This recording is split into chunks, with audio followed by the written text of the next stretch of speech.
اس میں آپ داخل ہوتے ہو، یہ مسجد نبوی کا جو مینار ہے نا گنبد کے ساتھ، اس کے آدھے کے برابر ہے چوکٹ، اتنا اونچی ہے یہ مسجد، یہ پورا علاقہ مسجد نبوی سے، مسجد نبوی نیچی، پانی جب آتا تھا تو ادھر مسجد نبوی کے پاس سے گزرتا تھا، سب باغات ہیں،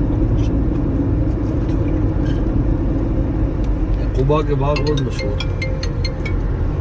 ہاں جی، یہ فلانی گوری ہے، فلانی موٹی پتلی ہے، اور پھر اشعار کہتا یہودی تھا، سلم کو بہت اس نے ستایا، اس کا والد جو ہے نا وہ عربی تھا اور ماں یہودی تھی، والد کہیں سے بھاگ کے آیا تھا، ان میں رہتا تھا، ان میں شادی کر لی۔ آپ نے فرمایا مجھے بہت تکلیف ہے، محمد بن مسلمہ جو صحابی تھے، یہ گرا نہیں دیا سر انہوں نے؟ جی جی، پہلے تو تھا، ایسے ہی ہے شروع۔ نہیں میں پہلے دیوار آگے جی نہیں جی، سائے میں لے لیں۔ تو یہ اس کی جگہ ہے، یہ اب ان کو گرا دیا، پہلے مکانات تھے بنے ہوئے، یہ رائٹ سائڈ پر یہ تھا، یہ کعبہ اشرف کا قلعہ، یہ پورا علاقہ اس کا تھا، اور بڑا یہودیوں کا بڑا سردار تھا وہ قلعہ ہے۔ ہاں جی، تو نے کہا اس آواز میں سے مجھے خون کی بو آتی ہے، بلڈ شڈ جیسے معلوم ہوتا ہے، یہ تم نہ جاؤ۔ انہیں بہت پکڑا، انہوں نے کہا نہیں کچھ نہیں ہوتا ہے، میرا بھائی ہے، یہ ہے وہ ہے۔ تو نیچے آ گیا، آنے کے بعد خوب خوشبو لگائی ہوئی تھی، تو سر میں یہ لوگ خوشبو زیادہ لگاتے تھے، تو انہوں نے کہا اپنی بہت خوشبو لگائی، خوشبو تو سونگاؤ، تو سر سونگا، پھر سارے صحابہ نے سونگا، انہوں نے کہا ایک بار پھر اور سونگاؤ۔ اب جو سنگایا تو اس کے سر کو اچھی طرح پکڑ لیا، تو دوسرے نے تلوار ماری اور گردن الگ کر دی۔ کعبہ اشرف یہ اس کا قلعہ تھا، بہت مضبوط، اور اس وقت زمانے میں یہ دیکھو پتھر کتنے بڑے بڑے اس طرح ان کو بنایا ہوا تھا۔ یہ سب اس کے باغات تھے۔ یہ بنو قریظہ ادھر رہتے تھے نا، تو بنو قریظہ ہے نا جی، بنو قریظہ یہودیوں کا قبیلہ، وہ یہاں رہتا تھا۔ 3 قبیلے رہتے تھے، بنو قینقاع، بنو نذیر اور بنو قریظہ۔ تو بنو قینقاع شروع میں نکال دیے تھے، پھر بنو نذیر نے، پھر بنو قینقاع وہ تھے جو غزوہ خندق میں جنہوں نے غداری کی تھی، اور جہاں عورتوں کو جہاں رسول صلی اللہ علیہ وسلم نے رکھا تھا، ان عورتوں کے وہاں جا کر حملے کی کوشش کرتے تھے۔ تو حضرت جنا اسماء رضی اللہ تعالی نے ایک یہودی کو قتل بھی کیا تھا، مار کر، وہ ڈنڈا مارا تھا۔ تو اس کے بعد پیغمبر سلام جب خندق سے واپس آئے 20 دن کے بعد، تو پھر ان کو جناب حضرت جبریل السلام آ گئے، انہوں نے کہا ابھی نا آپ بیٹھے، قریظہ چلیں۔ پھر یہاں ان کو گھیر لیا، پھر گھیرنے کے بعد پہلے تو لڑائی مڑے کی، کیونکہ انہوں نے بہت تنگ کیا، یعنی غداری شروع کر دی، اور ان کے ساتھ آپ نے آدمی بھی بھیجے بھی تم غداری نہ کرو، تم وہ بیٹھ سے آئے ہیں، تم نے یہیں رہنا ہے، لیکن ان کے دماغ خراب تھے، ان کا بھی شاید اب یہ ختم ہو جائیں گے مسلمان، کیونکہ اتنے لوگ آئے ہوئے تھے خندق میں۔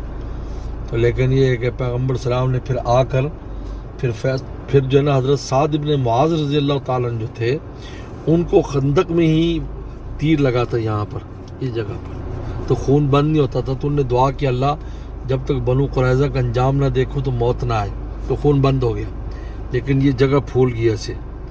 تو پھر مسجد نبوی میں خیمے میں رہتے تھے۔ تو حضرت سعد بن معاذ رضی اللہ تعالیٰ، تو پھر وسلم نے انہیں پوچھا کہ تم، انہوں نے کہا اچھا ہم تیار ہیں، ہمیں بھی جلا وطن کر دو، اور میں کہ نہیں، تم کس کے فیصلے پر اترو، یعنی کھولو گے دروازے، اترو گے؟ انہوں نے کہا ہم سعد بن معاذ کے۔ تو آپ نے ان کو بلوایا، تو ان کو بلا کر اسی پر وہ حدیث آتی ہے نا کہ قوموا الی سیدکم، کہ اپنے سردار کے لیے کھڑے ہو جاؤ، تو کھڑے ہو کر، تو اس سے معلوم ہوا کہ جب کوئی بڑا آدمی آئے تو اس کے لیے کھڑا ہو سکتا ہے، ایزی حدیث ہے بخاری کی۔ تو وہ خیر آئے، تو انہوں نے فیصلہ کیا کہ سب بڑوں کو قتل کر دو اور عورتوں اور بچوں کو غلام بنا لو۔ آج اس کے بعد 4000 آدمی، 4000 پیپل جو ہے ان کو قتل کیا گیا۔ اچھا، اس میں ایک عجیب ایک عورت بھی تھی، وہ ایک لیڈی تھی فیمیل، وہ بہت شارپ، اور اس نے بہت سازشیں کی اسلام کے خلاف، اور وہ باقاعدہ لڑائی میں رہتی تھی، وہ جیسے یعنی جو آرمی ٹائپ کی، اس کو بھی گرفتار کر لیا۔ تو اما عائشہ صدیقہ کے پاس جا کر بٹھایا اس کو، تو وہ کہتے بڑی ہنس کے باتیں کر رہی تھی، اماں کہتی تو میں نے کہا پتہ نہیں، یہ کہا میں بنو قریظہ سے، تو تھوڑی دیر میں آواز لگی فلاں عورت کو لے آؤ، انہوں نے کہا تجھے کیوں لے جا رہے ہیں؟ کہا کہ میرے بھی قتل کا حکم ہوا ہے. پھر اس کو بھی قتل کر کے ایک آپ نے بہت بڑا یہ خندق کھودی تھی ایسے، اس میں لاشیں گرتی رہیں، پھر بند کرا دی. تو عورتیں اور بچے جو ہیں وہ پھر صحابہ کرام میں مدینے میں تقسیم کر دیے غلام کے طور پر. تو یہ بعد میں بنو، یہ پہلے یہ قتل ہوا، اس کے بعد ان کا یہ انجام ہوا غزوہ خندق میں. یہ تو قتل پہلے ہوا تھا، غزوہ خندق سے پہلے قتل ہوا، اس کے بعد غزوہ خندق ہوا.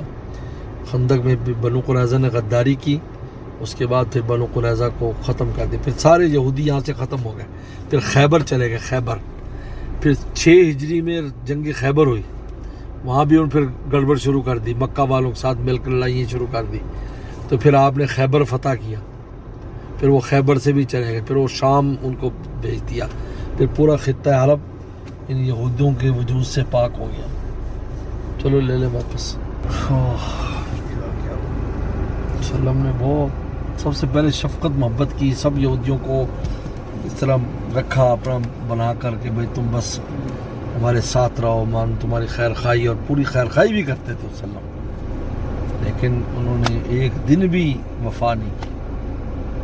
پھر آہستہ آہستہ آپ نے بھی پھر ان کے ساتھ بالکل صحیح کر دیا، سب کو نکال دیا. بنو قینقاع چلے گئے، بنو نذیر، لیکن انہوں نے بہت موقع غزوہ خندق کے موقع میں انہوں نے غداری کی، قتل کرا دی سب، ایک بھی زندہ چھوڑا. اس لیے 1-2 بچے جو ہے نا جوان، وہ رات کو قلعے سے کود کر آ گئے تھے باہر، بس وہ بنو قریظہ تھے، وہ بچے اور مسلمان صحابہ میں سے ہوئے، وہ رات کو دیواروں کے اوپر سے آ گئے.